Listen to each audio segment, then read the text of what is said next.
the challenge to those of us who are the practitioners is, one, to make sure we get results, and two, be able to figure out how to articulate that. And I think that's, again, much of what PCI is all about, and why it has such a critical role to play. So let me talk about this sort of, sort of getting results. I'm not sure if I can articulate it myself, but let me talk about getting results. Obviously, the Oregon Solutions, State Solutions approach, what Kitzhaber has done certainly shows that. In terms of who's the market, sort of segue back to the last panel, it seems to me that among elected leaders today, at least in the executive branch, there's an incredible hunger and desire to try and get results, obviously, but more importantly, they understand, I think, intuitively, sort of why this is working and how it can work in places. And again, Kitzhaber sort of proves it. Last year, Time recognized the 5 top mayors in the country, and I've worked with 4 of those on sort of collaborative governments. One was John Hickenlooper in Denver, who we run the Metro Mayor's Caucus with and for. Secondly, was Mayor Daley, who clearly has figured out how to make this sort of public-private, nonprofit, foundation-funded and driven efforts work in Chicago. Shirley Franklin in Atlanta, and Mayor O'Malley, now governor in Baltimore, then now governor of Maryland. I think one of the reasons also that at a national level that you see Obama sort of getting traction is that if you've read the New York Times New Yorker profile, if you haven't, I urge you to, of the conciliator, and that his instincts and his learning in the trenches of being a street organizer as well as at Harvard Law School, it makes him understand the importance of bringing all of these issues and people together.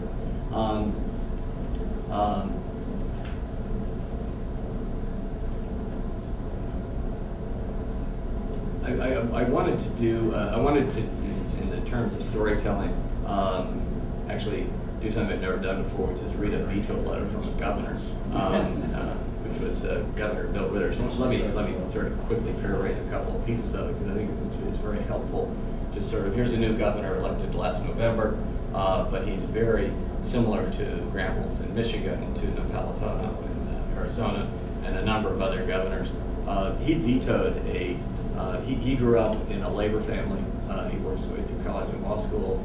Was a member of the labor union.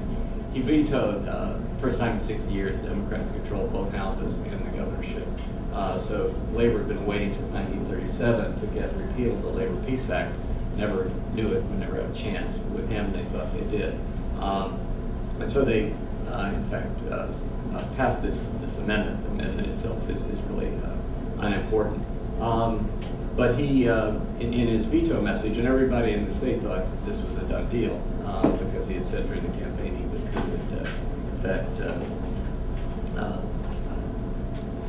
support this.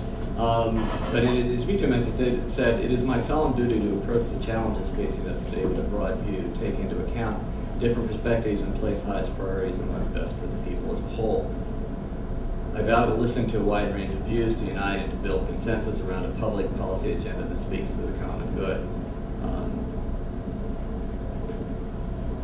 He goes on to say why he sort of vetoed the message, and he said, "I strongly believe that the way we do the people's business is as important as what we do. The way is as important as what. And I'm obligated to judge legislation by consequences intended and unintended." From the beginning, this was a bitter, diversity of bipartisan battle. Opposite sides dug in, refusing to consider reasonable compromises. It demonstrated precisely why so many people have grown so cynical about American politics. The bill's proponents made no effort to open a dialogue with the opponents. At times, the opponents were neither respectful nor civil. It was overheated politics at its worst. And then he goes ahead and says, I am in fact vetoing it, and that my table will always have seats for labor and business and for all other issues. will work together with me and others to move Colorado forward. I think there's a tremendous number of politicians in the United States today who feel exactly that kind of sentiment, that they are realizing that governance and leadership is about convening, is about creating collaborative partnerships that can move issues forward. And you know, how we do that, I think is very challenging. To me, it has some key pieces to it. It is not about large public participation processes. It is about doing things like choosing stakeholders in a very different way than we have historically when we do this work. Obviously, you need to have all perspectives in the room, but I think it's always important,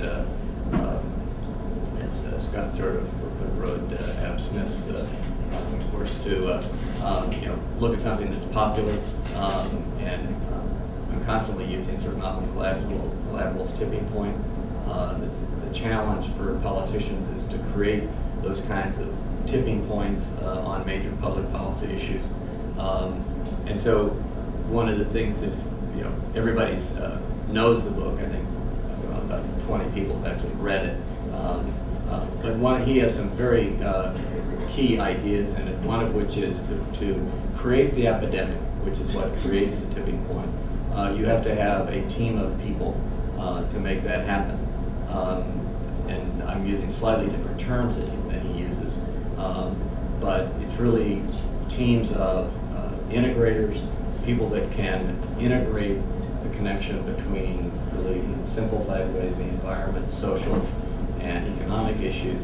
It's connectors, people that are trusted across the traditional and non-traditional boundaries. So a bank president is trusted by neighborhood activists, to a city council person or a state legislator is trusted by business leaders.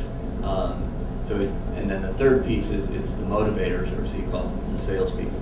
And so as we think about, sort of back to the conversation we were having this morning that Jim, I think, characterized probably best, which is the policy solutions are all out there. You know, it's just a question of how do we get them implemented. I think at the tipping point concept to me of putting these teams together that include the integrators, the people who can figure out how do these policies relate to each other.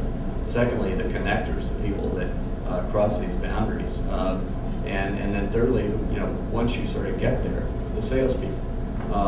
The latest issue of the Ketterman Review has a number of very good pieces, one by Dan Kemmis, but also one by Jane Mansbridge from Harvard. And her basic premise is that we have got to start integrating the common good with self-interest. And so it's, again, back to Kitzhaber's conversation this morning. It's not getting people to change their self-interest. It's getting people to understand their self-interest in a different way.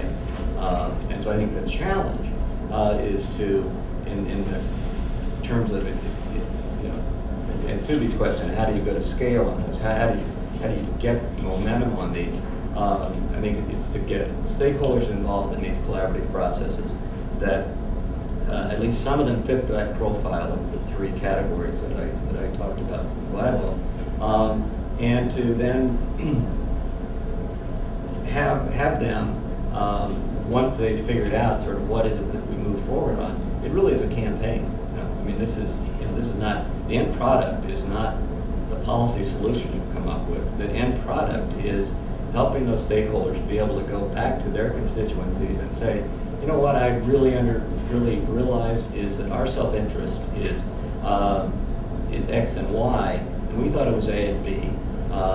And it's important for us because the existing approach, as Kitzhaber said, is not sustainable. We've got to move in a new direction. And out of that, I think, comes a change that we all are advocates for.